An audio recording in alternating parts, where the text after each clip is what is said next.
السلام عليكم ورحمة الله تعالى وبركاته. مرحبا بكم من جديد. اليوم غادي نوريكم كيفاش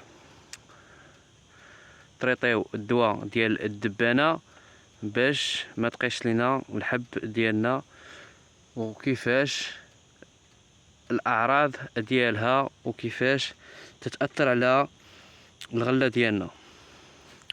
اللي ما كيعرفش الدبانة شنو كدير الغلة، انا غادي نوريك شنو كدير. هذه هي الدبانة، هاد الثقوب هي ديال الدبانة.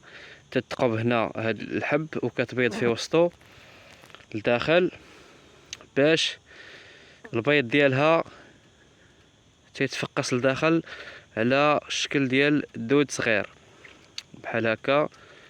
نوريك، هذه هي الدبانة. بعد ما تعيش واحد الفترة هنايا كترجع دبانة سبحان الله العظيم وكتخرج. هذا هو الاضرار ديالها. كيفاش غنتخلصوا من هاد الدبانة باش ما تقيش لينا المحاصيل ديالنا؟ في المرحلة ملي كيبدا الحب كيقرب يطيب، تيبدا يطلع فيه الحلاوة، تيبدا شوية تيولي شوية رطب تيطيب الحمورة. بالنسبة لهاد الشهدية راه تما كتبدا الدبانة تدير خدمتها. شنو خاصني ندير للدبانة؟ خاصني كل 15 يوم ندوز واحد المبيد على حساب الدبانة باش ما تقيش لينا الغلة ديالنا.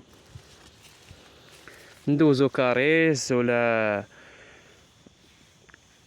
كاراتي اولا ديسيس، عدة مبيدات اللي مزيانين. ديما نشوفو المبيد اللي هو مزيان والشركة اللي معروفة. كل 15 يوم خصني نرش بهاد الدواء اللي ذكرت لكم باش ما يتصابش لينا الحب بالدبانة. لان الدبانة صافي راه هادوك الولاد ديالها كيخرجوا عاوتاني كيمشيو ويبيضوا عاود في الاخرين.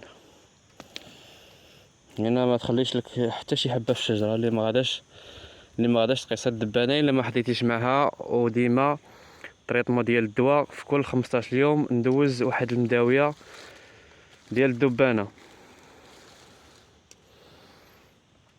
نتمنى تكون استفدتوا معايا، والسلام عليكم ورحمة الله تعالى وبركاته، وشكرا لكم وإلى اللقاء إن شاء الله.